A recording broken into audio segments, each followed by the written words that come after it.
So good morning and happy Easter. I'd like to welcome everybody joining us from different parts of the world on this absolutely perfect Easter morning here on Bere Island. The people on the retreat who've been here for the whole of Holy Week, and the inhabitants of Bere Island celebrated the Vigil Mass in the church last night, and early this morning at 6 o'clock we were at the Standing Stone at the center of the island. It's the exact geographical center of the island. Rather, even with satellite imagery, it's proven to be at the exact center, despite the fact that it was placed there probably 4,000 years ago.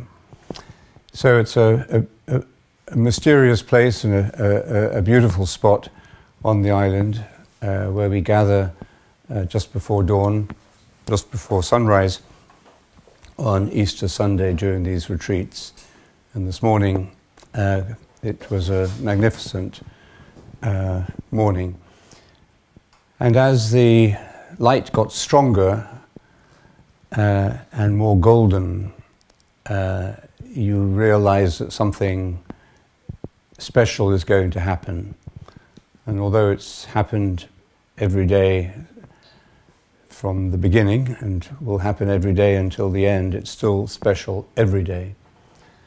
And there's nothing quite so humbling and so elevating as watching the sun rise.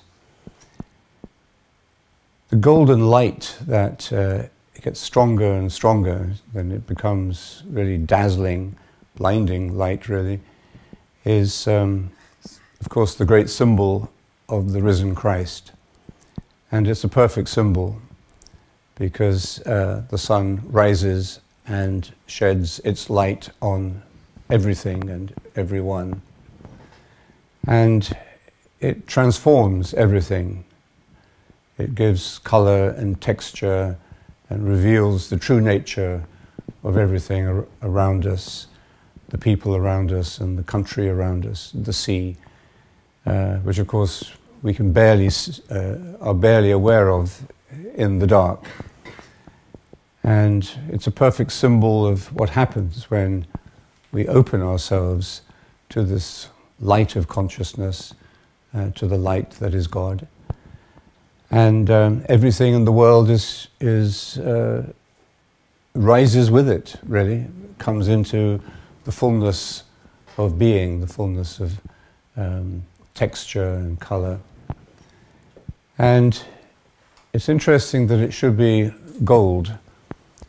And perhaps our ancestors developed their interest in this little yellow metal that they found around here as well, but all over the world, this little yellow metal that fascinated them, and they began to make the great currency of their commerce, no doubt because of the golden light that they saw every morning, or the golden corn when it reached its full maturity.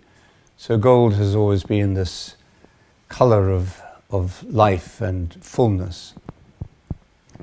But today, standing there in the middle of the field with the standing stone, I think we understood where is the primal gold, where does the gold really come from? And we've come to worship the gold metal or its substitutes, and forget the original meaning of that golden aura and golden hue. In our own experience of the resurrection, when we do see that light, we take the time to reflect and to feel what the rising of Christ means for us. It means that we go back to our lives in a new way. It's like living and working and acting and communicating in the daylight rather than in the dark. So the resurrection sends us back to live this life in a transformed way. Transformed because we are lifted up out of the cycle of fear and the compulsion of desire, which otherwise keeps us trapped in a low life, a low level of life.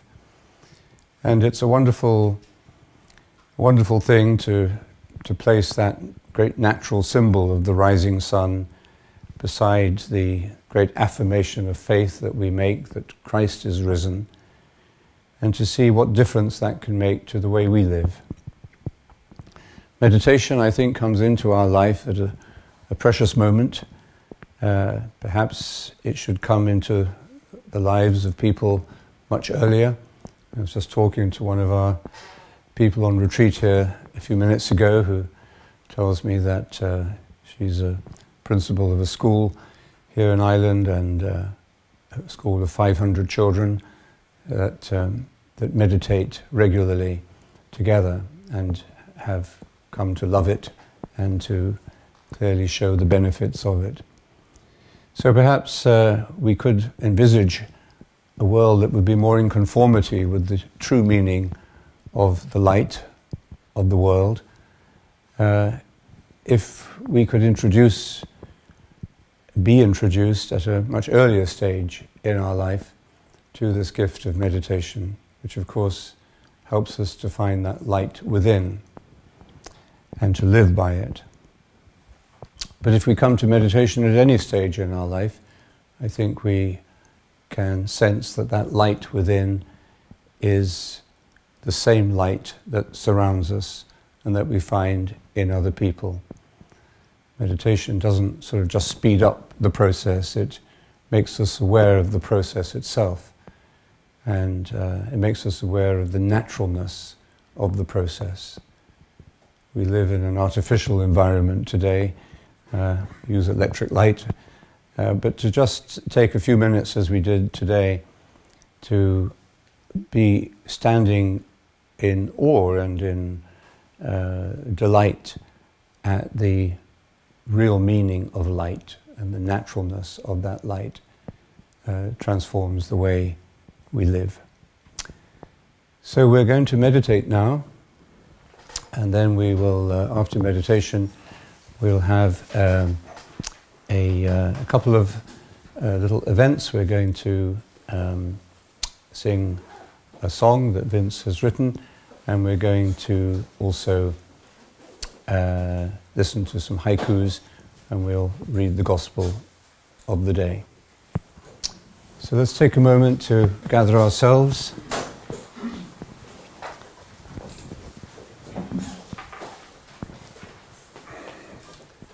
Jesus is risen in the spiritual body.